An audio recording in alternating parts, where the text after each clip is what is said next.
तो अपन लोग life cycles पढ़ रहे थे, अपन ने 2 लाइफ साइकिल्स पढ़ चुके हैं। एक है हैप्लॉन्टिक लाइफ साइकिल जिसका एग्जांपल है एल्गे, फिर अपन ने एक डिप्लॉन्टिक लाइफ साइकिल पढ़े जिसके 2 एग्जांपल है एंजियोस्पर्म एंड जिम्नोस्पर्म। अब अपन थर्ड लाइफ साइकिल पढ़ना स्टार्ट कर रहे हैं और ये थर्ड लाइफ साइकिल है हैप्लोडिप्लॉन्टिक लाइफ साइकिल और इसके एग्जांपल है टेरिडोफाइट्स एंड ब्रायोफाइट्स। तो चलो अपन ने हैप्लोडिप्लॉन्टिक लाइफ साइकिल को पढ़ना स्टार्ट कर देते हैं। तो यहाँ पे अपन लोग थर्ड लाइफ साइकिल पढ़ रहे हैं और अपना थर्ड लाइफ साइकिल है हैप्लोडिप्लॉन्टिक लाइफ साइकिल। तो हैप्लोडिप्लॉन्टिक लाइफ साइकिल अपन पढ़ रहे हैं। अब हैप्लोडिप्लॉन्टिक लाइफ साइकिल के एग्जांपल की बात करूं मैं तो इसके 2 एग्जांपल्स है। एक एग्जांपल है टेरिडोफाइट और एक एग्जांपल है ब्रायोफाइट। तो चलो इसके 2 एग्जांपल्स है। इसके जो एग्जांपल्स है ये 2 है, एक है ब्रायोफाइट्स और इसका दूसरा एग्जांपल है जिसको अपन बोल सकते हैं टेरिडोफाइट्स। अब तुम लोग सोच रहे होंगे कि ब्रायोफाइट्स और टेरिडोफाइट्स ये 2 अलग अलग कैटेगरी है प्लांट की। ब्रायोफाइट एक अलग कैटेगरी है और टेरिडोफाइट एक अलग कैटेगरी है, फिर भी मैंने इन 2 अलग अलग कैटेगरी को एक सेपरेट ग्रुप में क्यों रख दिया? ये 2 अलग अलग कैटेगरी होने के बावजूद मैंने इनको हैप्लोडिप्लॉन्टिक वाले लाइफ साइकिल में क्यों रख दिया? तुम लोग ये सोच रहे होंगे, तो अभी मैं इसका रीजन बताता हूँ। पहली चीज तो ये अपने को क्लियर होना चाहिए। पता है, देखो जब अपने हैप्लॉन्टिक लाइफ साइकिल पढ़ा था तो अपन ने देखा था कि हैप्लॉन्टिक लाइफ साइकिल में जो डोमिनेंट फेज होता है वो हैप्लॉइड होता है और डिप्लॉन्टिक लाइफ साइकिल का जो डोमिनेंट फेज होता है वो क्या होता है? वो डिप्लॉइड होता है। तो ये अपन ने हैप्लॉन्टिक लाइफ साइकिल और डिप्लॉन्टिक लाइफ साइकिल में देखा है। बट हैप्लोडिप्लॉन्टिक लाइफ साइकिल में 2 अलग अलग ऑर्गेनिज्म है, एक ब्रायोफाइट है और एक टेरिडोफाइट है। अगर मैं बात करूं ब्रायोफाइट के डोमिनेंट फेज की, तो ब्रायोफाइट में जो डोमिनेंट फेज है ये डोमिनेंट फेज है हैप्लॉन्टिक या फिर हैप्लॉइड डोमिनेंट फेज है। और अगर मैं बात करूं टेरिडोफाइट की, तो टेरिडोफाइट में जो डोमिनेंट फेज है ये डोमिनेंट फेज है डिप्लॉइड डोमिनेंट फेज है। तो ये 2 अलग अलग फेजेस है।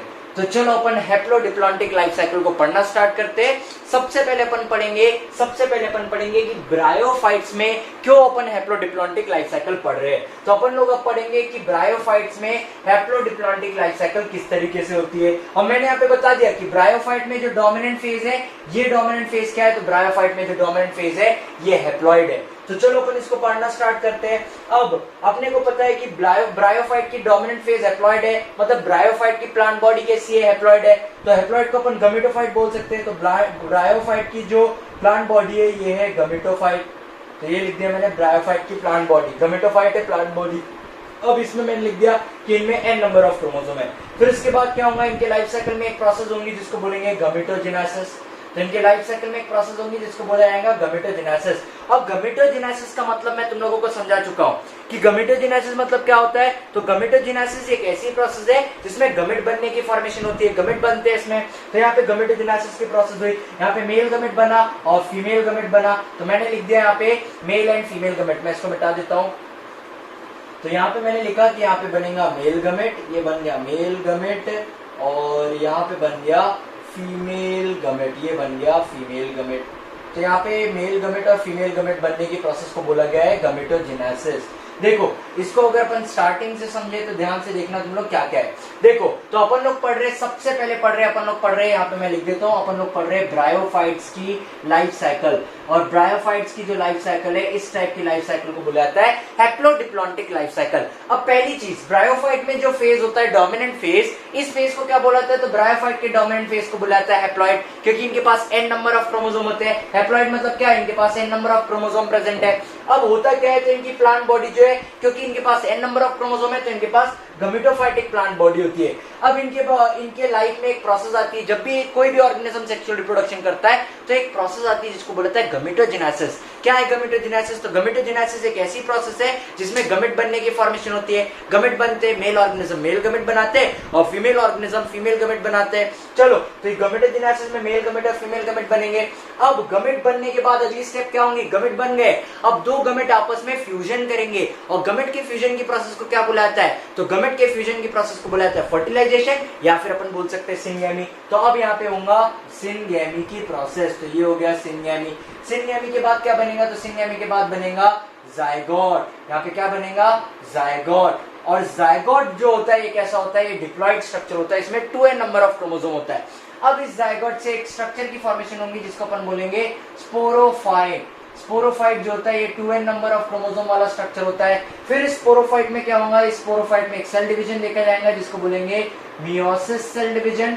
यहाँ पे मियोसिस सेल डिवीजन होगा और फिर मियोसिस सेल डिवीजन होने के बाद यहाँ स्पोर बनेंगे और स्पोर जो बनेंगे यहाँ पे जो स्पोर बनेंगे ये स्पोर आगे चल के एक नए ब्रायोफाइट की फॉर्मेशन करेंगे। तो ये स्पोर्स बन गए, स्पोर्स में n नंबर ऑफ क्रोमोसोम है और ये आगे चल के एक नए ब्रायोफाइट की फॉर्मेशन करेंगे। तो चलो अब अपन देखते हैं कि ये लाइफ साइकिल कैसी है। तो सभी लोग ध्यान से देखना, ध्यान से सुनना और ध्यान से समझना। अब अपन जो थर्ड टाइप की लाइफ साइकिल पढ़ रहे हैं इसको बोला जाता है haplodiplontic life cycle. Haplodiplontic life cycle के दो एग्जांपल है। पहले एग्जांपल है ब्रायोफाइट और दूसरा एग्जांपल है टेरिडोफाइट। अगर मैं ब्रायोफाइट की बात करूं तो ब्रायोफाइट में डोमिनेंट फेज है हैप्लॉइड और टेरिडोफाइट की बात करूं तो टेरिडोफाइट में जो डोमिनेंट फेज है वो कैसा है, वो है डिप्लॉइड। तो अपन एक एक करके पढ़ेंगे। सबसे पहले अपन पढ़ेंगे ब्रायोफाइट का। तो ब्रायोफाइट में डोमिनेंट फेज है हैप्लॉइड, मतलब इन लोगों के पास n नंबर ऑफ क्रोमोसोम है या फिर मैं इनको गमेटोफाइट बोल सकता हूं। तो देखो ये हो गए गमेटोफाइट, ये हो गए ब्रायोफाइट की एक प्लांट बॉडी। यहाँ पे मान लो ब्रायोफाइट है, इसमें n नंबर ऑफ क्रोमोसोम है। अब जब भी इनके लाइफ में ये लोग सेक्सुअल रिप्रोडक्शन करेंगे तो पहले ये लोग क्या करेंगे, गमेट बनाएंगे। तो गमेट बनाने के प्रोसेस को अपन बोलेंगे गमेटोजेनेसिस। तो इन लोगों ने गमेट बनाया, अब यहाँ पे मेल गमेट बन गया और फीमेल गमेट बन गया। अब अगर कोई ऑर्गेनिज्म ने मेल और फीमेल गमेट बना लिया है तो दो गमेट जब बनेंगे तो दोनों गमेट आपस में क्या करेंगे, दोनों गमेट आपस में फ्यूजन की प्रोसेस करेंगे। और जब दो गमेट आपस में फ्यूजन करेंगे तो यहाँ पे जो प्रोसेस होंगी इस प्रोसेस को बोलेंगे सिनगैमी। यहाँ पे कौन सी प्रोसेस होंगी, सिनगैमी की प्रोसेस होंगी। फिर यहाँ पे जायगोट बनेगा, ये जायगोट डिप्लॉइड होगा, ये जायगोट आगे चल के स्पोरोफाइट बनाएगा। इस स्पोरोफाइट में मियोसिस सेल डिवीजन होगा, स्पोर्स बनेंगे और ये स्पोर्स जो होंगे हैप्लॉइड स्पोर्स होंगे और इस स्पोर्स से आगे चल के गमेटोफाइट की फॉर्मेशन हो जाएगी। अब अगर मैं बात करूं तो देखो gametophyte n number of chromosome, gametogenesis मतलब n number of chromosome, male gamete में भी n number of chromosome, female gamete में भी n number of chromosome. Syngamy मतलब जायगोट बना, जायगोट में 2n number of chromosome, sporophyte में भी 2n नंबर ऑफ क्रोमोसोम। अब अगर मैं इसको डिवाइड करूं तो यहां से ऐसा और ये ऐसा, तो ये कुछ इस तरीके का सर्कल बन रहा है। ये एक ऐसा सर्कल बन रहा है जिसमें ऐसा बन रहा है, ये इस तरीके का बन रहा है सर्कल। मतलब थोड़ा बहुत इसमें इतना जो इन लोगों का लाइफ है, इतना जो लाइफ है ये n नंबर ऑफ क्रोमोसोम वाला गया है और इतना जो थोड़ा सा लाइफ है ये क्या गया है, ये 2n नंबर ऑफ क्रोमोसोम वाली लाइफ है और ये n नंबर ऑफ क्रोमोसोम वाली लाइफ है। क्योंकि इन लोगों के लाइफ साइकिल में n नंबर ऑफ क्रोमोसोम भी रहते हैं और 2n नंबर ऑफ क्रोमोसोम भी कुछ टाइम के लिए रहते हैं, इसीलिए इस टाइप के लाइफ साइकिल को हैप्लोडिप्लॉन्टिक लाइफ साइकिल बोला जाता है। फिर से बता रहा हूं ध्यान से देखो, जब इन लोग की प्लांट बॉडी थी इनके पास n नंबर ऑफ क्रोमोसोम थे, गमेट बनाए इन लोगों ने तब भी n नंबर ऑफ क्रोमोसोम थे। बट जब जायगोट बना, और तुम लोगों को पता है ब्रायोफाइट में जो जायगोट बनता है, मैंने बताया था ब्रायोफाइट में इस तरीके का जायगोट बनता है, इसको बोलते हैं कैप्सूल, इसको बोला सीटा, इसको बोला था फुट। फिर इसमें स्पोर्स होते हैं और ये स्पोर्स आगे चल के नए ब्रायोफाइट की फॉर्मेशन करते हैं। ये मैंने तुम लोग को बताया था ब्रायोफाइट के केस में। तो यहाँ पे क्या होता है, ये जो जायगोट होता है 2n नंबर ऑफ क्रोमोसोम वाला होता है और ये जायगोट कुछ टाइम के लिए, बहुत टाइम के लिए ये प्लांट बॉडी से अटैच रहता है। फिर इस जायगोट में मियोसिस सेल डिवीजन होता है, मियोसिस सेल डिवीजन होने के बाद यहाँ स्पोर्स बनते हैं और ये स्पोर्स आगे चल के एक नए ब्रायोफाइट की फॉर्मेशन करते हैं। तो अगर मैं इन लोगों का सर्कल के इसमें अगर अपन इनको डिनोट करें तो देखो डोमिनेंट फेज इनका हैप्लॉइड है, ज्यादातर इनके पास n नंबर ऑफ क्रोमोसोम है, बट कुछ टाइम के लिए, बहुत मतलब फिर भी बहुत अच्छे टाइम के लिए 2n नंबर ऑफ क्रोमोसोम भी है। इसीलिए इस टाइप के लाइफ साइकिल को बोला जाता है, इस टाइप के लाइफ साइकिल को बोला जाता है हैप्लोडिप्लॉन्टिक लाइफ साइकिल। हैप्लोडिप्लॉन्टिक का मतलब है कि कुछ टाइम के लिए हैप्लॉइड भी रहेंगे लोग और कुछ टाइम के लिए डिप्लॉइड भी रहेंगे। जब देखो इनकी जो प्लांट रहेंगी वो हैप्लॉइड है, जो गमेट बनाएंगे हैप्लॉइड है, बट जब जायगोट बनेगा डिप्लॉइड बनेगा। फिर ये जायगोट को स्पोरोफाइट बोलते हैं, ये भी डिप्लॉइड होगा। फिर इसमें मियोसिस होगा और फिर स्पोर्स बन जाएंगे, ये स्पोर्स हैप्लॉइड है। तो इस तरीके से ये प्रोसेस होंगी। तो यहाँ पे क्या हुआ, इस टाइप के लाइफ साइकिल को अपन ने बोला है कि कैसा लाइफ साइकिल है, ये एक हैप्लोडिप्लॉन्टिक लाइफ साइकिल है। और इसका अपन ने सबसे पहला एग्जांपल पढ़ा है, अपन ने देखा है haplodiplontic life cycle in the case of bryophyte, कि ब्रायोफाइट में हैप्लोडिप्लॉन्टिक लाइफ साइकिल कैसी होती है। तो अब अपन देखेंगे कि टेरिडोफाइट में किस तरीके से हैप्लोडिप्लॉन्टिक लाइफ साइकिल देखी जाती है। तो चलो मैं इसको मिटा देता हूँ, और मिटाता नहीं हूँ क्योंकि सेम यही रहेगा, यही लाइफ साइकिल है। देखो हैप्लोडिप्लॉन्टिक के एग्जांपल है ब्रायोफाइट और टेरिडोफाइट। ब्रायोफाइट में भी यही लाइफ साइकिल रहेंगी और टेरिडोफाइट में भी यही लाइफ साइकिल रहेगी, बस दोनों के डोमिनेंट फेज अलग होंगे। ब्रायोफाइट में जो डोमिनेंट फेज है, ये ब्रायोफाइट का जो डोमिनेंट फेज होगा ये होगा ये वाला हैप्लॉइड वाला, बट जब मैं बात करूंगा टेरिडोफाइट की, तो टेरिडोफाइट में जो डोमिनेंट फेज होगा ये कैसा होगा, टेरिडोफाइट में जो डोमिनेंट फेज होगा ये होगा डिप्लॉइड। तो चलो अपन यहाँ पे क्या करेंगे, बस अपन डोमिनेंट फेज मिटाएंगे क्योंकि अपन ने ब्रायोफाइट पढ़ लिया है। अब अपन पढ़ेंगे टेरिडोफाइट के बारे में। तो यहाँ पे मैं इसको मिटा देता हूँ और अब अपना एग्जाम्पल जो है, अपन अगला एग्जाम्पल पढ़ रहे हैं और अपना एग्जाम्पल है टेरिडोफाइट्स। तो अब अपन पढ़ेंगे टेरिडोफाइट्स के बारे में।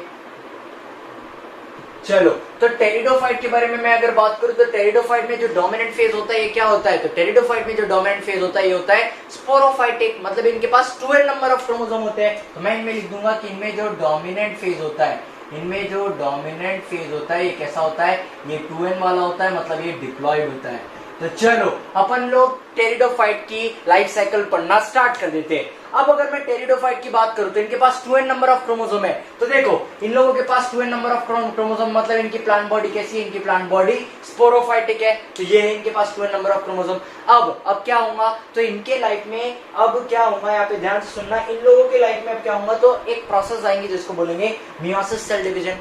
मियोसिस सेल डिवीजन, क्यों मियोसिस सेल डिवीजन, देखो मियोसिस सेल डिवीजन कब होगा टेरिडोफाइट में, क्योंकि टेरिडोफाइट जो है ये 2n नंबर ऑफ क्रोमोसोम है, इनके पास 2n नंबर ऑफ क्रोमोसोम है। अब जब ये लोग गमेट बनाएंगे तो गमेट में कैसे नंबर ऑफ क्रोमोसोम रहते हैं, n नंबर ऑफ क्रोमोसोम। तो यहाँ पे अगर एक सेल है जिसमें 2n नंबर ऑफ क्रोमोसोम है और ये सेल आगे चल के दो ऐसे सेल बना रहे हैं जिनमें n नंबर ऑफ क्रोमोसोम है, तो यहाँ पे कौन सा सेल डिवीजन होगा, यहाँ पे जो सेल डिवीजन होगा इसको अपन बोलेंगे मियोसिस सेल डिवीजन। तो सबसे पहले इन लोगों के पास जो प्लांट बॉडी है स्पोरोफाइट प्लांट बॉडी है, इनके पास 2n नंबर ऑफ क्रोमोसोम, इन लोगों के पास मियोसिस सेल डिवीजन हुआ। मियोसिस सेल डिवीजन होने के बाद कुछ स्पोर्स बने, इस स्पोर्स से आगे चल के गमेटोफाइट बना, गमेटोफाइट से गमेटोजेनेसिस की प्रोसेस हुई, मेल गमेट बना और फीमेल गमेट बना। अब जब मेल गमेट और फीमेल गमेट बन जाएंगे तो मेल गमेट और फीमेल गमेट आपस में फ्यूजन करेंगे, फ्यूजन करने के बाद यहाँ पे सिंगेमी की प्रोसेस होंगी, जिसको अपन क्या बोल सकते हैं, जिसको अपन फर्टिलाइजेशन भी बोल सकते हैं, इसको अपन फर्टिलाइजेशन भी बोल सकते हैं। फर्टिलाइजेशन के बाद जायगोट बनेगा। अब ये जैसे मान लो जायगोट बना है, जायगोट में नंबर ऑफ क्रोमोसोम कितने हैं, 2n नंबर ऑफ क्रोमोसोम है। जायगोट में नंबर ऑफ क्रोमोसोम कितने हैं, 2n नंबर ऑफ क्रोमोसोम है। अब अगर तुम लोगों को एक बात बताओ, तो ये जो जायगोट बना है और आगे चल के इनकी बॉडी भी कैसी डिप्लॉयड है, तो यहाँ पे कौन सा सेल डिवीजन होगा, ये एक सेल है और ये आगे चल के दो ऐसे सेल बना रहा है जिनमें 2n नंबर ऑफ क्रोमोसोम है। तो यहाँ पे कौन सा सेल डिवीजन होगा, यहाँ पे जो सेल डिवीजन होगा ये सेल डिवीजन होगा माइटोसिस सेल डिवीजन। यहाँ पे कौन सा सेल डिवीजन होगा, यहाँ पे जो सेल डिवीजन होगा ये होगा माइटोसिस सेल डिवीजन। तो इस जायगोट में यहाँ पे देखा जाएगा माइटोसिस सेल डिवीजन, और माइटोसिस सेल डिवीजन के बाद ये वापस स्पोरोफाइट बना लेंगे और ये साइकिल कंटिन्यू चलती रहेगी। तो यहाँ पे अपन ने क्या देखा, यहाँ पे अपन ने देखा कि अगर मैं इस सर्कल को बनाऊं तो वापस इन सर्कल में, अब इस सर्कल में क्या होगा, तो थोड़ा सा ऐसा दिखेगा अपने को, थोड़ा सा इस तरीके का दिखेगा। ये वाला जो फेज रहेगा 2n वाला ये डोमिनेंट रहेगा और n वाला जो रहेगा ये कैसा रहेगा, ये रेसेसिव रहेगा या ये लो रहेगा। क्यों, क्योंकि इनके लाइफ में ज्यादातर इन लोगों के पास 2n नंबर ऑफ क्रोमोसोम है। बस इनके पास n नंबर ऑफ क्रोमोसोम कब थे, जब इन लोगों ने गमेटोजेनेसिस की प्रोसेस की, जब इन लोगों ने गमेट बनाया तब इन लोगों के पास n नंबर ऑफ क्रोमोसोम थे।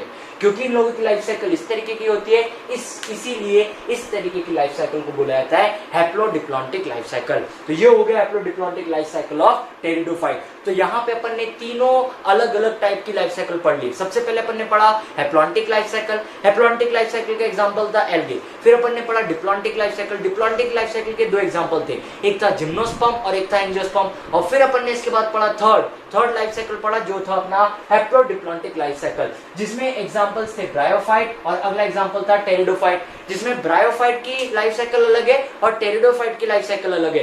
क्यों अलग अलग है, क्योंकि ब्रायोफाइट के अगर डोमिनेंट फेज की बात करूं मैं तो ब्रायोफाइट का डोमिनेंट फेज है हैप्लॉइड, मतलब इन लोगों के पास n नंबर ऑफ क्रोमोसोम है। और अगर मैं बात करूं टेरिडोफाइट की, तो टेरिडोफाइट में जो डोमिनेंट फेज है ये डोमिनेंट फेज है डिप्लॉइड।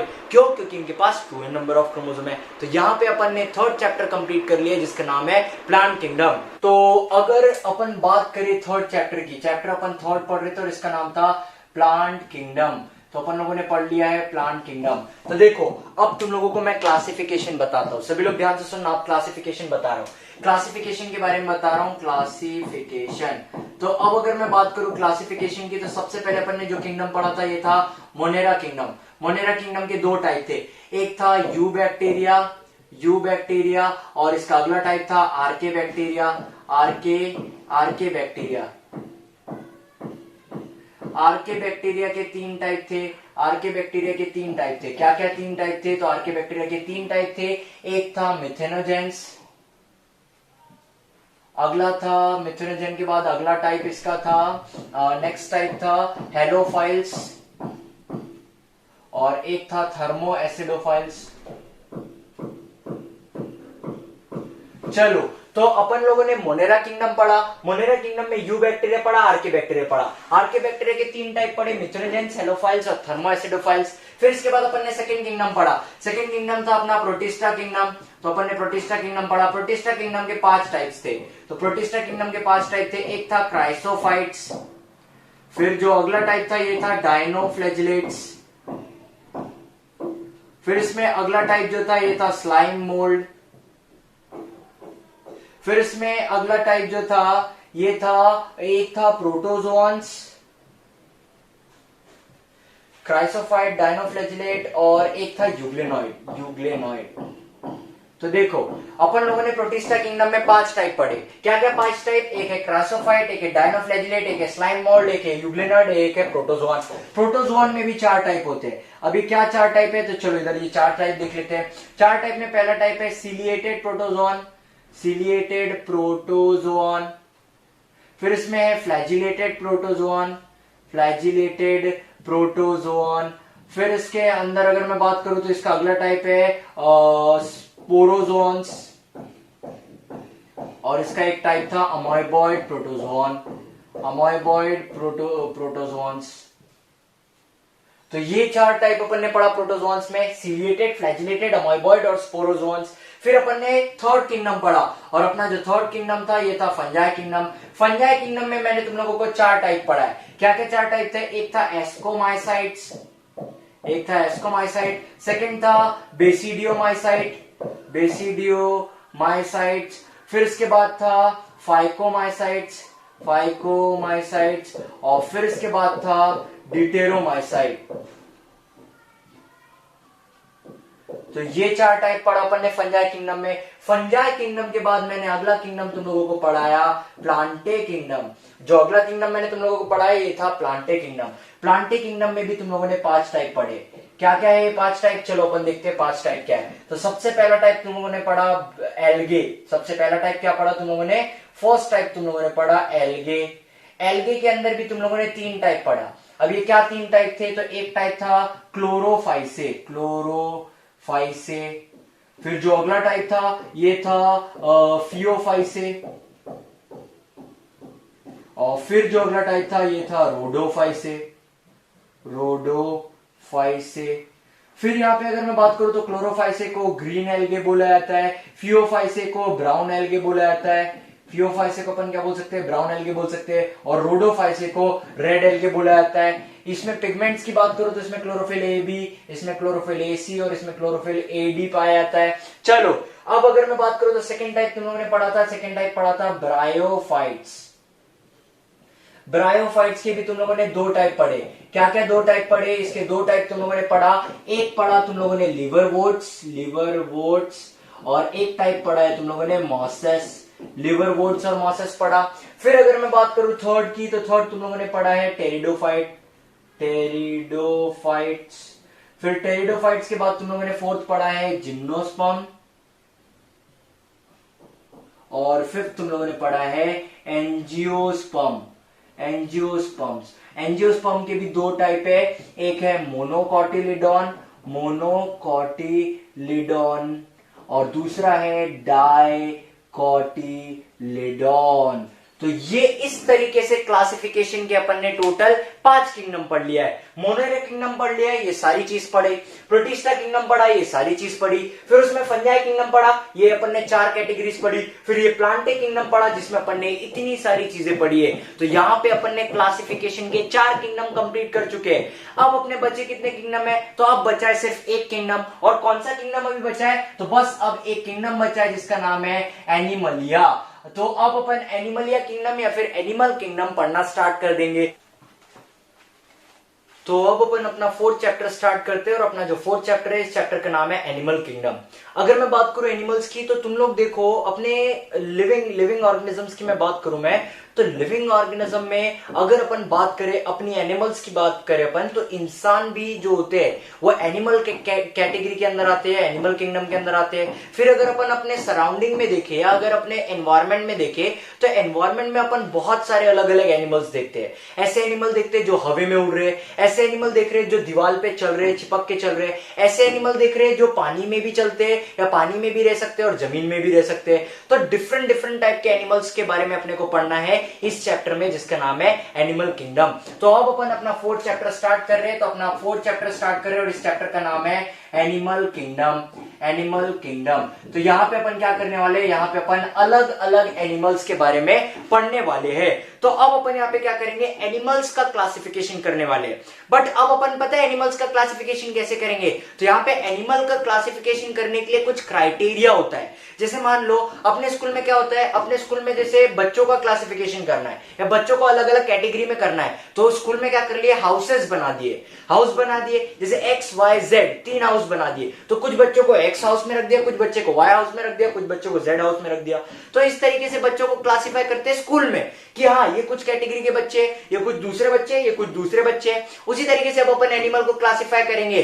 बट क्लासिफिकेशन के लिए क्या क्या क्राइटेरिया अपन यूज करने वाले, तो चलो अपन उस क्राइटेरिया के बारे में समझते हैं और देखते हैं। तो फर्स्ट अपन जो टॉपिक पढ़ रहे हैं वो है, अपना फर्स्ट टॉपिक है बेसिस ऑफ क्लासिफिकेशन।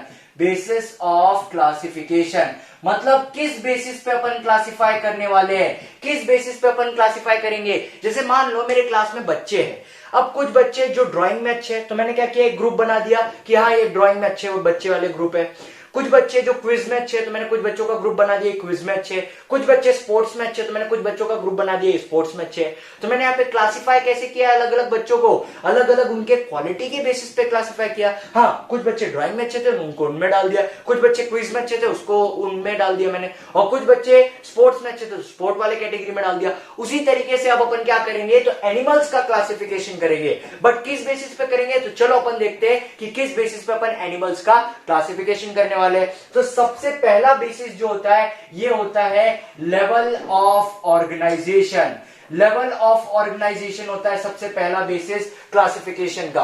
अब ये लेवल ऑफ ऑर्गेनाइजेशन क्या है, ये लेवल ऑफ ऑर्गेनाइजेशन से अपने को क्या समझता है, तो पता है कुछ कुछ ऑर्गेनिज्म जो होते हैं वो सिर्फ सिंगल सेल के ऑर्गेनिज्म होते हैं, मतलब एक सेल से मिलकर बने होते हैं। कुछ कुछ ऑर्गेनिज्म होते हैं जो टिश्यूज से मिलकर बने होते हैं। कुछ कुछ ऑर्गेनिज्म रहते हैं जिनके पास ऑर्गन होता है और कुछ कुछ ऑर्गेनिज्म होते हैं जिनके पास ऑर्गन सिस्टम पाया जाता है। तो अगर मैं ऑर्गेनिजम्स के बारे में बात करूं तो अपन उसको सबसे पहले बेसिस पे अपन क्लासिफाई कर सकते हैं। और अपना पहला बेसिस क्या है, तो अपना फर्स्ट बेसिस है लेवल ऑफ ऑर्गेनाइजेशन, कि उनके बॉडी का ऑर्गेनाइजेशन कैसा है, उनकी बॉडी कैसी बनी हुई है। अगर उनकी बॉडी एक सेल से बनी है तो मैं बोल दूंगा कि उनके पास सेलुलर लेवल ऑफ क्लासिफिकेशन है। अगर उनकी बॉडी टिश्यू से बनी है तो मैं उनको बोल दूंगा कि उनके पास टिश्यू लेवल ऑफ क्लासिफिकेशन है। अगर उनकी बॉडी ऑर्गन से बनी है तो ऑर्गन लेवल, और अगर उनके पास ऑर्गन सिस्टम है तो अपन बोल देंगे कि उनके पास organ system level of body organization है। तो यहाँ पे 4 डिफरेंट टाइप्स पढ़ना है लेवल ऑफ ऑर्गेनाइजेशन में। क्या क्या है वो 4 डिफरेंट टाइप, तो चलो अपन देखते हैं। सबसे पहला जो टाइप है इसको अपन बोलेंगे cellular level. Cellular level, cellular level. Second type है टिश्यू लेवल, टिश्यू लेवल। फिर इसका अगला टाइप है ऑर्गन लेवल, ऑर्गन लेवल। और इसका नेक्स्ट टाइप है organ system level, organ system level. तो अब अगर मैं बात करूं तो सभी लोग ध्यान से देखना, तो यहाँ पे अपन ऑर्गेनिजम्स को कैसे क्लासिफाई करने वाले, यहाँ पे अपन ऑर्गेनिज्म को क्लासिफाई करने वाले on the basis of body organisation, कि उनके बॉडी का किस तरीके का ऑर्गेनाइजेशन है। फॉर एग्जांपल अगर मैं बात करूं सेल्यूलर लेवल, अगर मैंने लिखा है फर्स्ट पॉइंट मैंने क्या लिखा है, लेवल ऑफ ऑर्गेनाइजेशन में सेल्यूलर लेवल। इससे मेरे को क्या पता चल रहा है, इससे मेरे को पता चल रहा है कि वो जो ऑर्गेनिज्म है वो उसके पास सिर्फ सेल्स प्रेजेंट होंगे, या तो एक सेल प्रेजेंट होंगे या फिर बहुत सारे सेल्स प्रेजेंट होंगे, बट सिर्फ सेल्स प्रेजेंट होंगे। ये हो गया cellular level of classification. Second लिखा है मैंने टिश्यू लेवल ऑफ क्लासिफिकेशन। अब ये टिश्यू लेवल ऑफ क्लासिफिकेशन क्या है, तो उसके पास वो जो ऑर्गेनिज्म होगा उसके पास टिश्यू होगा। देखो तुम लोग को पता है कि बॉडी में सेल्स होते हैं, अपने बॉडी का सबसे बेसिक यूनिट जो है ना वो है सेल। बॉडी का सबसे बेसिक यूनिट सेल। सेल जब आपस में मिलते हैं तो ये किसकी फॉर्मेशन करते हैं, टिश्यू की फॉर्मेशन करते हैं, टिश्यू आपस में मिलते हैं तो ये ऑर्गन की फॉर्मेशन करते हैं, फिर बहुत सारे ऑर्गेनिज्म ऑर्गन जो है बहुत सारे ऑर्गन एक साथ कोऑर्डिनेटेड मूवमेंट करते हैं, और इस टाइप के कोऑर्डिनेटेड मूवमेंट को या फिर इस टाइप के सिस्टम को ऑर्गन सिस्टम बोला जाता है। तो ये इस तरीके का ऑर्गेनाइजेशन अलग अलग ऑर्गेनाइजेशन अलग अलग ऑर्गेनिज्म में देखा जाता है। तो कुछ ऑर्गेनिज्म में अगर सिर्फ सेल प्रेजेंट है तो उसको बोलेंगे कि उसके पास cellular level of body organization है। कुछ ऑर्गेनिज्म के पास अगर टिश्यू प्रेजेंट है तो मैं उनको बोलूंगा कि उनके पास tissue level of body organization है। कुछ ऑर्गेनिज्म के पास ऑर्गन होता है और कुछ ऑर्गेनिज्म के पास ऑर्गन सिस्टम होता है। तो ये हो गया सबसे पहला टाइप का क्लासिफिकेशन कि लेवल ऑफ ऑर्गेनाइजेशन कैसा है ऑर्गेनिज्म का, क्या उनके अंदर सेलुलर लेवल ऑफ ऑर्गेनाइजेशन है, फिर कि क्या उनके अंदर टिश्यू लेवल ऑफ ऑर्गेनाइजेशन है, कि ऑर्गन लेवल ऑफ ऑर्गेनाइजेशन है, या फिर organ system level of organisation है। तो ये हो गया अपना पहला बेसिस। अब अपन देखते हैं अगला बेसिस क्या है। तो जो अगला बेसिस है, ये अगला बेसिस है कि उनके अंदर डाइजेशन किस तरीके से देखा जाता है, उन पर्टिकुलर ऑर्गेनिज्म के अंदर डाइजेशन कैसे देखा जाता है। अब पहले तो डाइजेशन की डेफिनेशन पता होना चाहिए कि डाइजेशन मतलब होता क्या है। तो डाइजेशन की अगर मैं डेफिनेशन के बारे में बात करूं तो डाइजेशन एक ऐसी प्रोसेस है, जानवरों की बात करूं मैं, इंसानों के केस में या जानवरों के केस में बात करूं, एनिमल किंगडम पढ़ रहे तो अपन एनिमल के बारे में बात करेंगे। What is digestion? तो डाइजेशन एक ऐसी प्रोसेस है जिसमें कॉम्प्लेक्स फूड मटेरियल को सिंपल फूड मटेरियल में ब्रेक किया जाता है। जो कॉम्प्लेक्स फूड मटेरियल अपन खा रहे हैं, जैसे मैंने चावल दाल रोटी सब्जी खाया मैंने, बट मेरी बॉडी को चावल दाल रोटी सब्जी इनकी जरूरत नहीं है। मेरी बॉडी को किसकी जरूरत है? मेरी बॉडी को जरूरत है कार्ब्स की, कार्बोहाइड्रेट की जरूरत है, प्रोटीन विटामिन इसकी जरूरत है, हाँ या नहीं, इन सब चीजों की जरूरत है। तो मेरे को क्या करना है कि वो जो मैं चावल दाल सब्जी रोटी खा रहा हूँ, वो जो मैंने खाया है वो मेरे बॉडी के अंदर ब्रेक हो जाए, मतलब वो जो कॉम्प्लेक्स फूड मटेरियल मैं खा रहा हूँ वो मेरे बॉडी के अंदर सिंपल फूड मटेरियल में चेंज हो जाए, वो कार्बोहाइड्रेट बन जाए, वो प्रोटीन बन जाए, वो विटामिन बन जाए, मिनरल बन जाए, फैट बन जाए। क्यों? क्योंकि मेरी बॉडी को इन सब चीजों की जरूरत है। So what is the definition of digestion? तो डाइजेशन एक ऐसी प्रोसेस है जिसमें अपन कॉम्प्लेक्स ऑर्गेनिक फूड मटेरियल को सिंपल फूड मटेरियल में कन्वर्ट करेंगे ताकि मेरी बॉडी उसको इजी तरीके से एब्जॉर्ब कर सके। तो अब अगर मैं डाइजेशन के बारे में बात करूं तो अलग अलग ऑर्गेनिज्म में दो डिफरेंट टाइप का डाइजेशन देखा जाता है। अलग अलग एनिमल्स में दो अलग अलग टाइप का डाइजेशन देखा जाता है। अब ये डाइजेशन दो अलग अलग टाइप के क्या क्या है तो अपन देखते हैं। एक होता है इनकम्प्लीट डाइजेशन, एक होता है इनकम्प्लीट डाइजेशन, और एक होता है कंप्लीट डाइजेशन। तो दो अलग अलग टाइप के डाइजेशन देखे जाते हैं एनिमल्स में। एनिमल्स के अंदर दो अलग अलग टाइप के डाइजेशन देखे जाते हैं। अब ये दो अलग अलग टाइप के डाइजेशन क्या है? तो एक है कंप्लीट डाइजेशन और एक है इनकम्प्लीट डाइजेशन। तो चलो अपन देखते हैं, पढ़ना स्टार्ट करते हैं कि ये कंप्लीट डाइजेशन क्या है और इनकम्प्लीट डाइजेशन क्या है।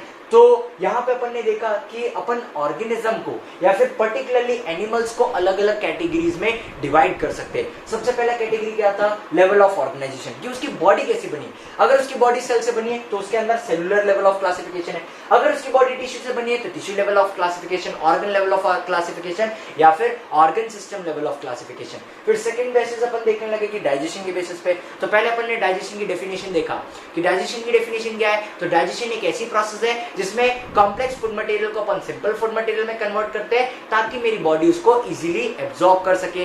फिर डाइजेशन अपन ने देखा कि दो टाइप के डाइजेशन होते हैं। अब ये दो टाइप के डाइजेशन क्या होते हैं? तो एक होता है इनकम्प्लीट डाइजेशन और एक होता है कंप्लीट डाइजेशन। तो चलो अपन देखते हैं, एक एक पढ़ना स्टार्ट करते हैं कि इनकम्प्लीट डाइजेशन क्या होता है और कंप्लीट डाइजेशन क्या होता है। तो अब अपन डाइजेशन का सबसे पहला टाइप देखेंगे जिसे बोला जाता है इनकम्प्लीट डाइजेशन। तो अपन फर्स्ट देख रहे हैं इनकम्प्लीट डाइजेशन के बारे में। इनकम्प्लीट डाइजेशन, अब ये इनकम्प्लीट डाइजेशन क्या है, चलो इसके बारे में अपन समझते हैं। तो इनकम्प्लीट डाइजेशन एक ऐसा डाइजेशन होता है जिसमें ऑर्गेनिज्म के पास एक ही ओपनिंग प्रेजेंट रहती है, एक ही ओपनिंग प्रेजेंट रहेगी। वो एक ओपनिंग से ऑर्गेनिज्म खाने का इंटेक भी करेगा, मतलब खाना उसी ओपनिंग से खाएगा, और इवन उसी ओपनिंग से वेस्ट मटेरियल रिलीज भी करेगा। तो इनकम्प्लीट डाइजेशन क्या है? तो इनकम्प्लीट डाइजेशन एक ऐसा डाइजेशन है जिसमें एक ही ओपनिंग माउथ की तरह भी एक्ट करेगी और एक ही ओपनिंग, वही ओपनिंग एनस की तरह भी एक्ट करेगी। तब इस टाइप के डाइजेशन को बोला जाता है incomplete digestion. What is incomplete digestion? तो इनकम्प्लीट डाइजेशन एक ऐसी कंडीशन है जहां पे ऑर्गेनिज्म में सिर्फ एक ओपनिंग प्रेजेंट रहेगी, वही ओपनिंग माउथ की तरह भी काम करेगी, मतलब उसी ओपनिंग से वो लोग खाना भी खाएंगे और उसी ओपनिंग से वो लोग वेस्ट को रिलीज भी करेंगे, उसी ओपनिंग से वो लोग वेस्ट मटेरियल को बाहर रिलीज करेंगे, तब इस टाइप के डाइजेशन को बोला जाता है इनकम्प्लीट डाइजेशन। तो मैं इसमें क्या लिख दूंगा? इसमें मैं लिख दूंगा कि सिंगल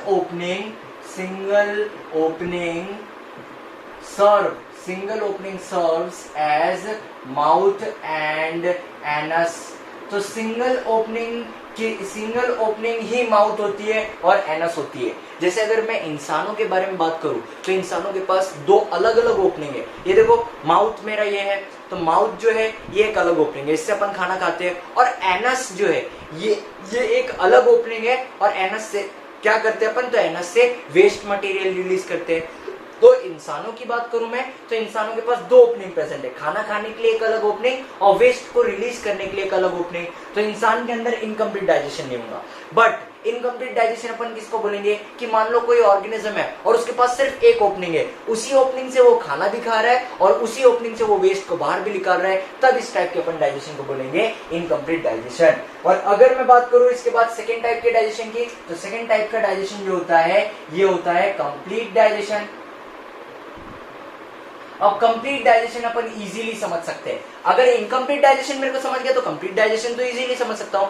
इनकम्प्लीट में मैंने बोला कि एक ही ओपनिंग होती है जिसको अपन माउथ बोलते हैं और एनस बोलते हैं, बट कंप्लीट डाइजेशन में ऐसा नहीं होता है। कंप्लीट डाइजेशन में दो अलग अलग ओपनिंग होती है। खाना खाने के लिए एक अलग ओपनिंग होती है जिसको माउथ बोला जाता है, और वेस्ट रिलीज करने के लिए एक अलग ओपनिंग होती है जिसको एनस बोला जाता है। तो यहाँ पे अपन लिख देंगे कंप्लीट डाइजेशन में कि there are two different openings. और ये ओपनिंग क्या क्या है? दो अलग अलग ओपनिंग क्या है? तो एक है माउथ जिससे अपन फूड को इनटेक करते हैं, और एक है एनस। तो अपन लिख देंगे माउथ से क्या होता है? इनटेक ऑफ फूड, खाना अपन खाते हैं माउथ से, और एनस तो release waste material, release waste outside the body. तो यहाँ पे अपन ने डाइजेशन के दो टाइप देखा है। अपन ने क्या देखा कि एनिमल्स में, जानवरों में दो अलग अलग टाइप के डाइजेशन हो सकते हैं। एक डाइजेशन जिसको इनकम्प्लीट डाइजेशन बोला जाता है। इनकम्प्लीट डाइजेशन में सिर्फ एक ही ओपनिंग होगी, उसी ओपनिंग से खाना खाएंगे भी वो लोग और उसी ओपनिंग से वो लोग वेस्ट रिलीज भी करेंगे। तो इस टाइप के डाइजेशन को बोलते हैं इनकम्प्लीट डाइजेशन। और जो दूसरा डाइजेशन होता है इसको बोला जाता है कंप्लीट डाइजेशन। कंप्लीट डाइजेशन में क्या होगा? तो दो अलग अलग ओपनिंग होंगी, खाना खाने के लिए एक अलग ओपनिंग होंगी जिसको अपन माउथ बोलेंगे, और वेस्ट रिलीज करने के लिए एक अलग ओपनिंग होंगी जिसको अपन एनस बोल रहे होंगे। तो यहाँ पे अपन ने डाइजेस्टिव सिस्टम के बारे में देख लिया है।